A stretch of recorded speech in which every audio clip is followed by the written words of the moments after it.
The Meaning of Grace by Emil Cioran.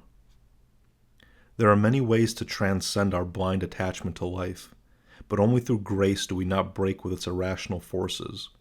It alone is a futile leap, a disinterested elan which does not spoil life's naive charm.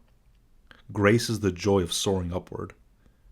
The undulations of graceful movement bespeak light and immaterial flight. They have the spontaneity of wings beating in the air, of smiles, of pure young dreams. Isn't dance grace's best form of expression?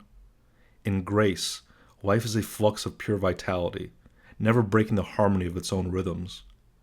Life becomes dream, disinterested play, expansion contained in its own borders. Thus it creates a pleasant illusion of freedom, spontaneous abandon, dreams wrought in sunlight. Despair is the paroxysm of individuation, a painful and unique interiorization. Grace, on the other hand, leads to harmony and naive fulfillment, and the graceful being never experiences feelings of loneliness and isolation. Grace is an illusory state in which life negates its antinomies and transcends its demonic dialectic, in which contradictions, fatality, and the consciousness of the irrevocable temporarily vanish. Light and airy, grace sublimates but never purifies, because it never reaches the heights of the sublime. Ordinary experiences never carry life to heights of delirious tension, or to the edge of inner abyss, nor do they free it from the symbol of death, the law of gravity. Grace, however, is emancipation from the law, emancipation from subterraneous temptations, from life's demonic claws, its negative tendencies. Transcending negativity is the essential character of grace. It is not surprising, then, that in a state of grace, life appears more luminous, draped in sparkling rays. By transcending all negatives and demons through harmony and lightness of being, grace ascends to a state of well-being faster than religious faith, which attains it through suffering and strife. What diversity there is in this world, for right next to grace there is a permanent fear, the torture of many.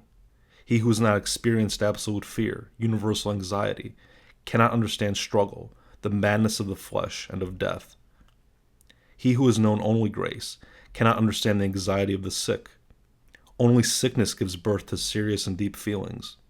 Whatever is not born out of sickness has only aesthetic value. To be ill means to live, willingly or not, on the heights of despair. But such heights presuppose deep chasms, fearful precipices. To live on the heights means to live near the abyss. One must fall in order to reach the heights. But grace is a state of contentment, even happiness, and it knows neither abyss nor agony. Why are women happier than men?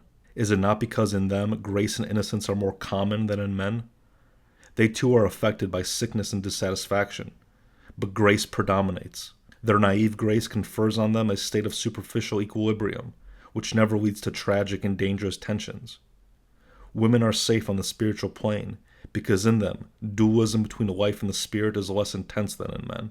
A graceful sense of existence does not lead to metaphysical revelations, to a vision of truth, to the sense of an ending which poisons every moment of life.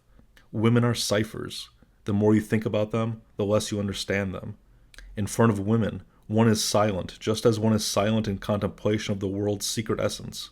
But where the latter is unfathomable infinity, the former is simply mystery. In other words, void, not greatly disjoined from life. Woman is a temporary salvation for those on the heights of despair, because through her, a return to life's unconscious and innocent pleasures is still possible. Grace, if it has not saved the world, has saved its women.